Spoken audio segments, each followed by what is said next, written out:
Well, today is a really nice day, so I'm going to go out to the shooting range. Even though I sold a lot more guns last month, so I only got like my rare collectibles, but today I'm going to take out my pretty much my sniper rifle I have set up. I'm going to go out to the 600-yard shooting range.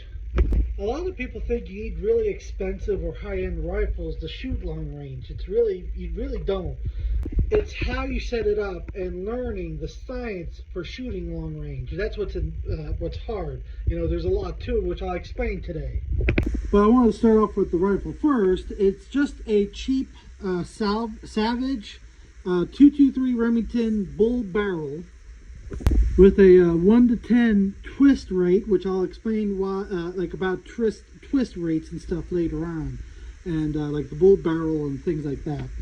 I bought this rifle used for $300. That's it. Not a very expensive rifle. Has an internal 6-round magazine capacity, and then I put up top a fixed powered Vector scope. So a lot of variable zoom scopes and stuff like that. Why I do not like them is because the glass can move around. So when you get a fixed 10 powered scope, you get much higher quality glass and a lot higher quality action. So when you make adjustments on this, they're really nice, crisp, and precise. And it does have its normal mil dot scope, which unless you learn how to use mil dots for your adjustments or holding. So like I'll show you some screenshots later at the range on using my ballistic calculator.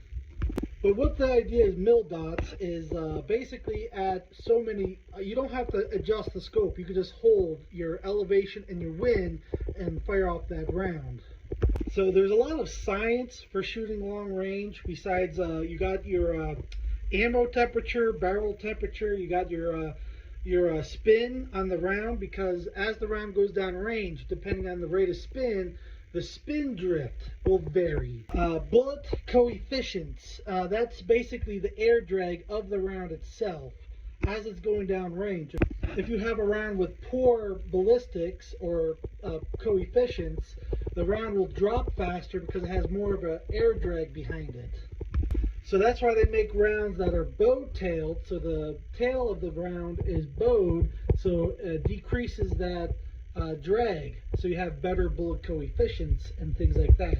Also, basically hotter ammunition will burn faster. So if a cold bore shot, the ammo temperature, let's just say, is 40 degrees outside, the velocity coming out of that barrel is only going to be like 2,000 feet per second. And then that ammo, when you put it in your pocket, get it up to like 80 degrees, that will then increase the burn rate, and now you'll be able to get like 23 to 2,400 feet per second out the barrel. So there's tons and tons to it. So barrel temperature. So right now with the barrel cold, the barrel is contracted, so that increases the back pressure of the powder, which actually increases the velocity. But also that contraction of the barrel also grips the rifling different. So with a cold bore shot. See, the advantage of a bull barrel, which is just a very thick barrel, you can take multiple shots before the barrel starts heating up and expanding. That's the idea of the bull barrel. Other advantage of it is a bull barrel is less effective by what's called barrel resonance. I cannot pronounce it quite right. So as you fire the round, this barrel, if you can see in slow motion, whips like a wet noodle. So it's like a guitar string. When you pluck it, it will vibrate. The barrel does the exact same thing. So like a bass string, the thicker barrel has less of a wobble to it when you fire off the round. So this is not affected as much. So that's why you see rifles with floating barrels. The stock is not against the barrel and things like that, so it has a nice resonance. Also, a lot of rifles will have wood stocks that will expand and press against the barrel, changing the resonance of it and things like that. Also, the way the stock goes against the receiver changes that resonance or the vibration as the round goes down the barrel. there's a lot of science between all of it. But a lot of that stuff comes into effect when you're shooting over 1,000 yards.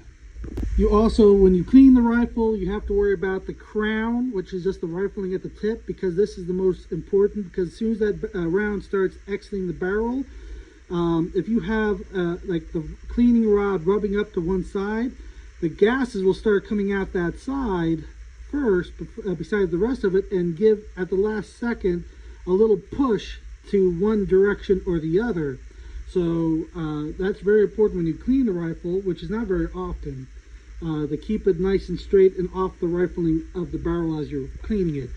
And also with barrels, you also have things like copper fouling. So you want to keep it what's called a copper equilibrium.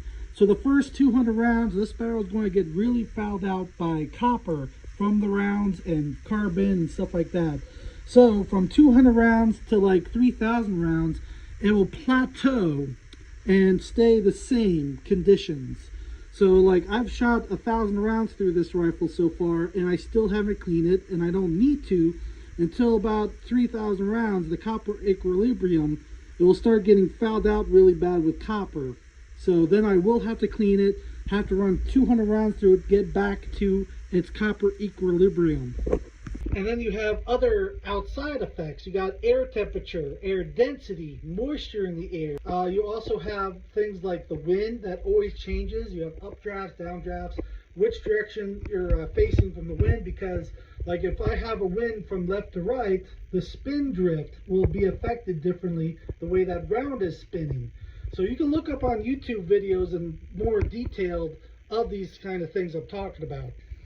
So I use a ballistic calculator app on my phone, so I can put in my wind direction, wind speed, temperatures, and everything like that. Also what I zeroed the rifle for, the conditions and stuff like that. And the ballistic calculator will do all those adjustments for me, you know, about 90% of them. Because again, I'm not shooting over 1,000 yards, so a lot of these things do not quite come into effect as badly. So, but if you really want to learn more about it, there's tons of YouTube videos on learning how to do this. So I'm going to pack up and head to the range.